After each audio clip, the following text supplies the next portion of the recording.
You're listening to The Money Hour with your host, Tina Mitchell, and co-host Keelan Harvey on Alternative Talk AM 1150.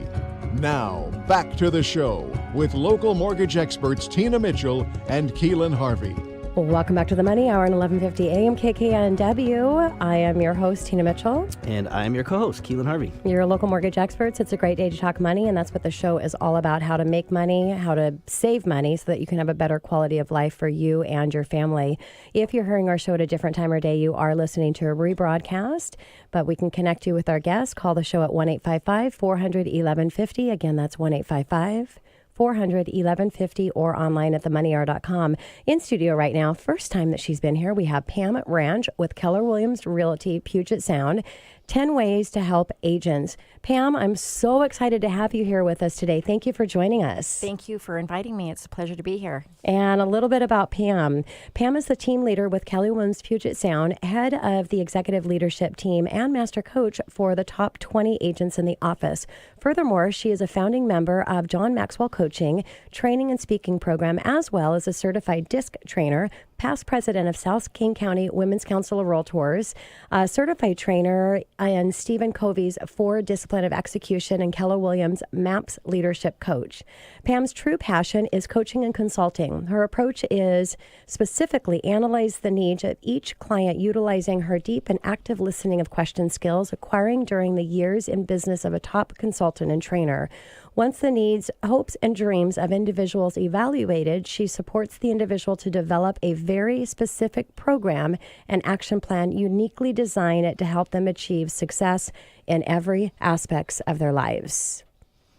Pam, you're such a rock star. We're so excited to have you. I love Women's Council of Realtors. So, thanks for all that you gave back there. Oh, thank you. It's a pleasure again. So awesome. That's so exciting. We're 10 ways I can help agents. I love that because especially with your expertise and then, you have the top agents you're dealing with. I mean, that's huge. So give us a little insight. Like, how do you coach agents to production and profitability? What's your advice? Well, I think at Keller Williams Puget Sound, what we do is we really transform lives every day, both personally and professionally. I like the approach of taking this as anybody that I meet as a whole person. So I'm never just coaching to the business side or to the personal side. I do believe that your business grows to the extent that you do. And there's a lot of conversations around what is it that drives somebody, what motivates somebody, why certain things are important to them, which in turn will help give them the energy and the motivation to do what they need to do to become who they need to become. That makes so much sense. We have all these experts in here, coaches and things like Yes. that. Every one of them is right on point with that about self-growth as a human being and how that relates to your business. And the key word you said there, why. You got to know your why behind your business, or else you're never going to be motivated enough to do the things that other people won't do to be successful. Yeah, and your motivations and your big why can change over time. It evolves as much as you do. Yeah. Let's talk, Pam, a little bit about the hiring and helping to understand through that process. Okay, so when I'm talking about hiring, what I'm really doing is helping somebody to understand leverage and hiring leverage into their life. So that frees up their time. One of the dilemmas that most top producing agents have is they are making a lot of money and they're running a great business, but they don't have any time. And so they're sacrificing family, friendships, vacations, the things that, why we want to make money in the first place. So they end up sacrificing. So what I've come to understand is most agents that I work with understand the sales cycle of the real estate industry. Mm-hmm. They no longer need to be coached in how to sell real estate or market real estate or take a listing. But what they haven't spent a lot of time is in learning how to hire and what hires come first and why certain hiring practices are important. Typically, an agent will tend to find somebody that they like that has a like mind or like energy. They hire them, and then it becomes a little bit of a disaster. Yeah. And so they decide to try again on their own. One of the toughest growth curves for most agents is going from working on my own, doing everything myself because my clients only want to work with me, only I can deliver great customer service. Those are all myth understandings. Mm-hmm. And what they really need to understand is learning how to hire and attracting talent to your team is a skill, and a skill they need to practice and work on to become really good at it. Yeah, and you've taught, I mean, you're a pro and an expert in the DISC profile, and I think that's a lot of people, they're trying to hire, you said this as well, hiring people that are like them, when the reality is you want to hire people that might be similar to you, but their strengths are totally opposite than what yours are. And by putting them in through the DISC profile, you can really find out where their strengths lie and what they're most likely going to be most successful at, correct? Well, correct, because you're not going to change anybody. Yes. You're hiring who you hire. It's kind of like whoever you marry, they are who they are. You're not going to change them. Exactly. So would you say in the real estate space that the most important and first thing would be to hire out would be maybe like a transaction coordinator? Or where would you feel that most need that first hire? Well, there's a law at practice here, which is lead with revenue and not expenses. And I think hiring a transaction coordinator is a great way to do that. For the most part, transaction coordinators get paid at closing just like the rest of us. Yes. And so that is a way to lead with revenue, create a budget so that you can then have the wherewithal to be able to hire somebody full time. Got it. Mm-hmm. Well, we were talking before about numbers and like profit and loss and the language of business and how numbers tell you something and connecting that to a human factor. Mm-hmm. Can you dive into that a little bit for us on the numbers aspect of it? I mean, it's a lot different to be a coach and a manager, mentor, and the next layer is the numbers. Can you talk about that? Yeah, well, I think this is where we do a lot of coaching. Most agents that come to us really don't understand tracking their numbers. And if they do track their numbers, they're not spending enough time really evaluating what are the numbers telling me. The one thing about numbers is they're not emotional. And so they're very factual, and they don't carry that emotional weight that sometimes we bring to things when we are telling ourselves a story about why our numbers are showing up the way that they are. So really getting in there and diving into what your lead measures are, that's the predictive pace of your business that's going to show up within the next 90 days. And then studying the lag measures is what's the result? Here's the lead, here's where we're going, here's the lag, which is what happened. Yeah.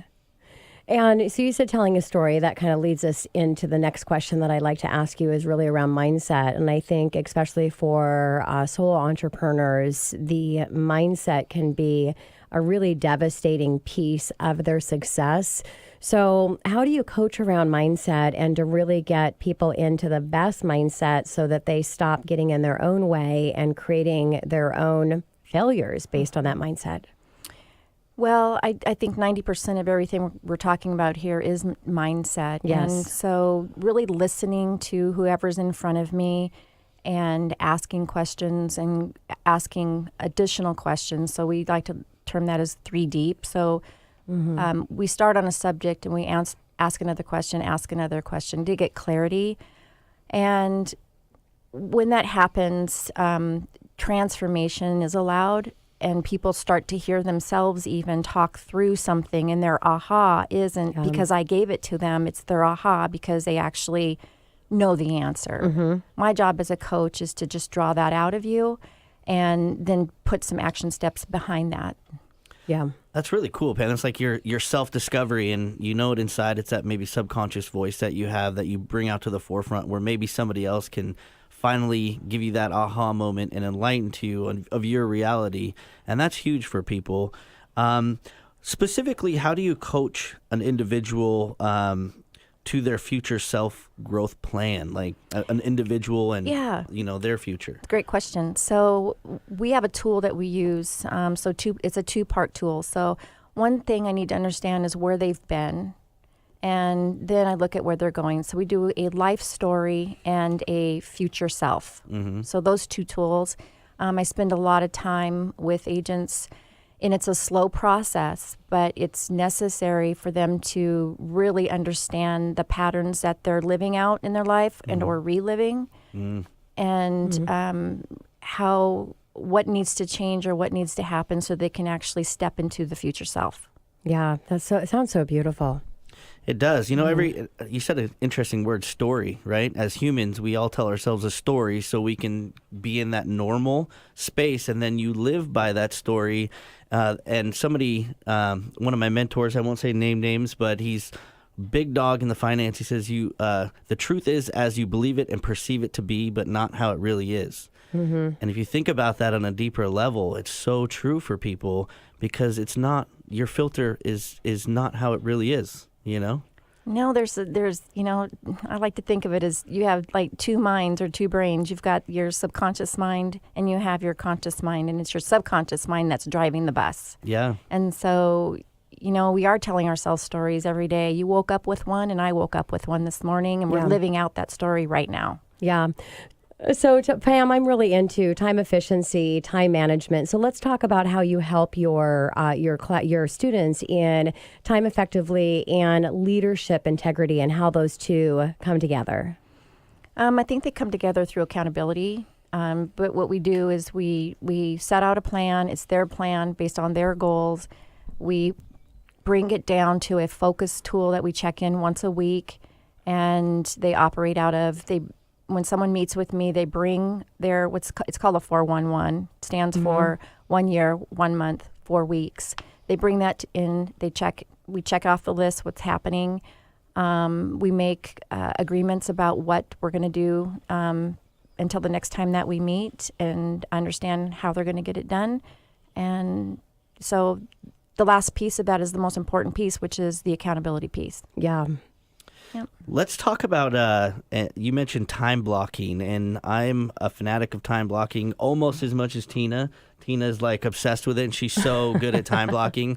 She will tell you to shut up, and she'll walk out of the room on you literally. If I would never say shut up. But. She wouldn't say. I'm being funny, but she's like, have to. She's like just a little tap on the watch, and she's out of there on you. And I respect that, because her time for you and herself. That's all her respect around time blocking. Tell us a little bit about what your thoughts are of time blocking and the agents that you coach and such. It's necessary. You have to learn what to say yes to and what to say no to. And it's a learning curve, and people give us reasons all the time why they can't stick to their time block. And, I always say if you're going to fight for your limitations, then you get to keep them. Yeah. So, nice. It's just one of those things that you have to learn. Again, it's a skill that you have to develop. And it's a habit, and it just becomes a way of being. So, Pam, as we're wrapping up our time here today, I'd love to close up with personal growth and your business growth, and kind of what you do there with your clients. We have a growth plan. So based on who I need to become to reach the goals that I'm trying to reach or going to reach, there's a mindset shift that has to happen. So there's some growth that has to happen. There may be some classes that you need to take. You need to get better at what you're doing in order to have the best results that you want to have. So we put together a growth plan, and we follow that. Again, that shows up on your 411 focus tool, and we check in with that every month, and we're just staying on track. Yeah, well, I love what you're doing, and I think if for who's listening today, if you don't have a coach, you have to have one. I mean, if you look at the best of the best in anything, they all have coaches.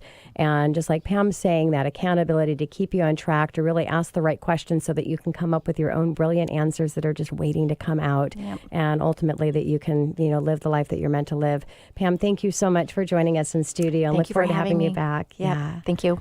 Coming up next on The Money Hour, the perfect storm facing high net worth clients, Sean Winkler with HomeSmart, Ion Realty, Mill Creek, right here at 1150 AM, KKNW, after this short break.